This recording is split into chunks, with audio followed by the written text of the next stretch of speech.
All right, well, thanks everybody for sticking around. We're going to transition now to the computer science and math section. I'm Dr. Tyler Kinefate from Central Methodist University, and then I'm here with Dr. Andrew McCready, also from Central Methodist, and we're co-chairing this section. And our first presentation is by Aubrish. Yeah, thank you. I'll let you introduce your topic. Hi everyone. So what we're talking about today is how to trust a model, specifically an AI model, built out of things that you're not allowed to look at. So this is for auditable correctness and privacy in differentially private learning in adversarial environments, specifically. There's a lot of math that went into this, and we won't be able to fit it all in 15 minutes. So if you want to go ahead and go to that QR code, there's a copy of the slides, and past where the end section is, there is more exposition on the math itself. And I'll flash it up at the end as well.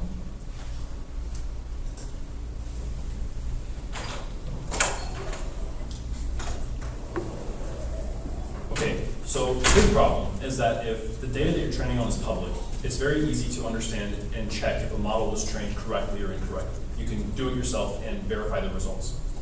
If the data is private, it can protect clients, but you can't audit results yourself. You don't know if they lied. You don't know if the clients lied, the orchestrator lied. There's no way to determine whether they were truthful or not. Anything that we release about such a model has to be just as private as the model itself. Otherwise, we're going to leak things that were not intended to be public. And so what we want from this is something called differential privacy. Differential privacy is where if you had two given data sets of some given topic or client set, any one change, any one client, any one data point removed from that does not create a distinguishable result in the end. And there's a measure for that, which we'll get into. But the goal is to be as differentially private as possible. So there's 4 questions that we need to answer about the released objects in the model in order to make sure that it's private.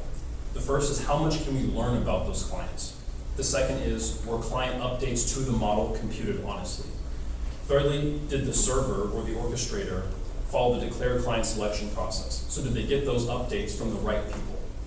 And then lastly, can somebody else, whether that's a client, an auditor, a third party that was not participant in the training, recompute the alleged privacy level at a later time? So does everybody in here know what machine learning is? Okay. So federated learning is similar to machine learning. Well, it's a type of machine learning, where instead of all the data being central to one location, clients train small parts of the model themselves, and they send the model aggregates to an orchestrator, a central location. That means the data doesn't actually have to leave the client. That doesn't itself ensure privacy, but it is kind of contingent as one of the properties that you need to ensure privacy. The other is zero-knowledge proofs. So zero-knowledge proofs can get real complicated, but the important thing to know is that it is essentially a way to show that you completed a computation truthfully and correctly without giving them the information to actually do the computation themselves. So there's a couple of releases. Is there a laser? Did you guys have a laser? It should be there. Put it in my pocket. It should be in my pocket. Who's this? No. Well, maybe it is. Can you guys, okay, can you see my mouse? Yeah. Okay. That's fine. I use my mouse. Okay. So there's a couple of release objects using this mechanism that you have in addition to the release model. So the first is you get a transcript. The training includes the published pools of the clients. It includes the release noisy round aggregates, which we'll get into what that means. The final trained model, which you need to use this at all. And then a ledger with the metadata and kind of the settings, if you will, of that specific training run. In addition to those, we need our client computation proofs, which are the zero-knowledge proofs that a client adds, like when they do their computations. We need their post-pool authenticity proofs, which is proof that they selected from the pool truthfully. And then we need the pool construction proofs, which shows that the end noisy pool of client was actually what it was supposed to be. It matched our noisy gate. So there were 6 primary privacy theorems that I used in this thesis. The first was a round law theorem that showed every single round through the training that we actually had a Gaussian noise added, self-sampled round from the clients. The second is a gate sensitivity theorem.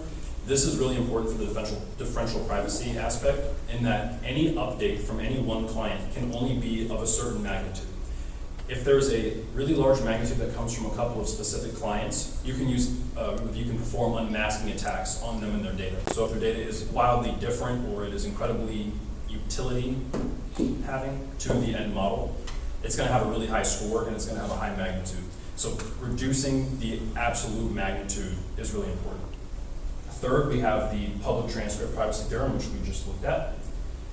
The reduction and bridge theorem is essentially that any implementation of this has to match the same mathematical specs of the theorem, otherwise you lose the guaranteed properties of privacy.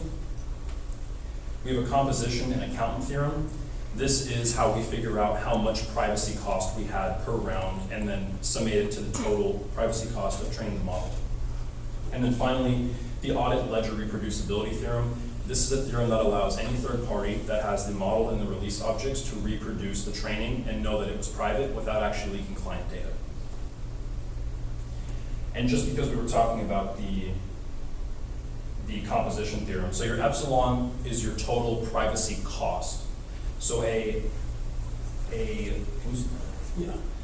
so like here an epsilon of 12.19 is a higher privacy cost, so it is less private, and this is kind of a look at the privacy accuracy trade-off of this mechanism. So I trained this on a breast cancer set, just to get a look at some real data with real complexity. And at an epsilon of 12.19, we had a 94.8% accuracy, and at an epsilon of 1.82, which is incredibly unlikely that you would be able to computationally identify any individual client, we had an accuracy of 82.6. And I just threw a lot of math, so we're going to walk through this in a way that should give you some good intuition on this mechanism. So the privacy proof is built from a noisy gate. So we take clients, we score them, we put them into blocks, and then we add Gaussian noise. Those are noisy scores, not raw scores. So we want to release their raw scores. We have to prove that the released round matches what the accountant would expect. We compose the costs across the blocks and the rounds. And then we replay the privacy accounting, or allow somebody else to replay the privacy accounting. In addition, we look at the client proof correctness, which is the zero knowledge proofs that each client individually will upload to the orchestrator. The pool construction authenticity, which are zero knowledge proofs that the pool orchestrator has to prove. And the post-pool authenticity, which is also on the orchestrator. So the clients and the orchestrators have to prove that they're being honest. So the transcript mechanism has 7 steps. We compute client scores within each block. We add Gaussian noise and then publish a gated pool. The clients in that pool then self-sample for each round. Participating clients compute their clipped updates so that their magnitude is not greater than whatever we are capping it at. The server then aggregates those updates and adds a second round of Gaussian noise. The model is updated, and then the privacy protocols and parameters are logged to the ledger. So suppose that this is one client, and this could be anything that has sensitive data. A radar installation, hospitals, anything that you cannot just publish the data of publicly. Take this as our example set of clients.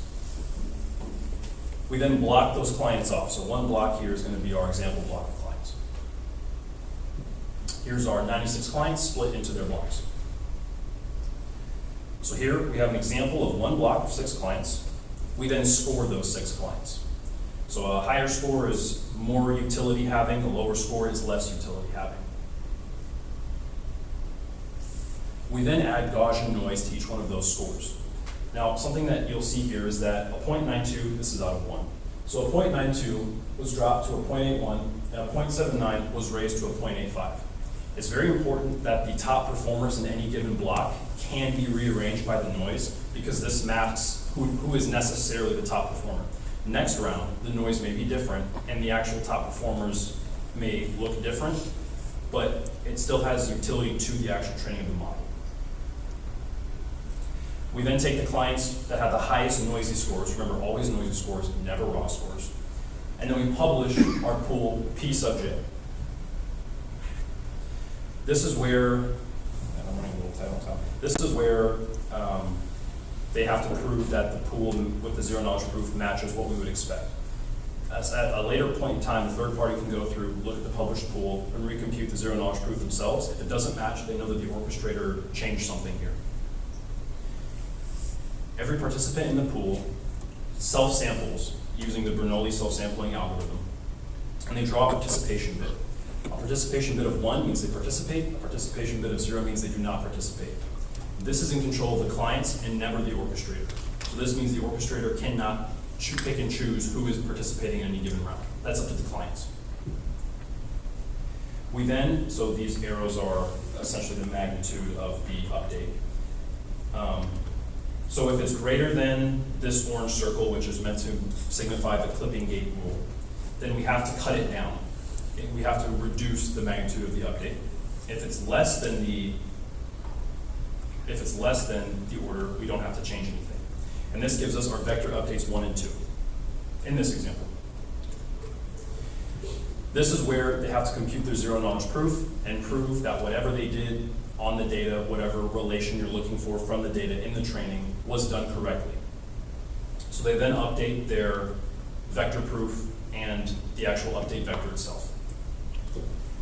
We summate the update vectors 1 and 2 into S sub t, and then we add a second round of Gaussian noise.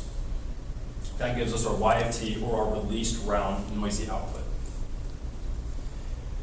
Once we have the published round, the orchestrator has to perform a third zero knowledge proof to prove that that is actually the published pool and it matches the noisy gate. If it doesn't match the noisy gate, we know that the orchestrator was acting maliciously and lied, or that there was a third party that injected something that was malicious into the training. Then we take our theta sub t, which is our model. We apply our round of noisy updates to it, and then we get our next incremental state. So if this is empty, if we started from nothing, then this is the first model weights. If this was not the first, then we add the aggregate updates and it becomes the next model weight. And we continue that for as many epochs as we need. Finally, we get to our public ledger. This is kind of one of the end results that people would want to see to be able to reproduce what they did. So this is composed of our noisy round updates, our published pool, our privacy parameters, and then the protocol metadata, which again is kind of like the setting knobs of how you would be training this. Altogether, that gives you a verifiable ledger. So this proves that the release public transcript is client level differentially private, which means that you cannot prove any one particular client was or was not included in the data set. That the accepted client updates can be certified through proofs. The published pool formation, the noisy pool formation, can be later certified through the same authenticity proofs. And that the reported privacy guarantee can be recomputed from any third party, even if they were not participating in the training. And then this is like an example of, a very, very shortened example of some of the actual hex digests of proofs from a run that I did. So you would go through, you look at the release bundle, you can see the round evidence, you can take a look at the final transcript of the training, the integrity target, and then the auditor can make a verdict whether it's true or false.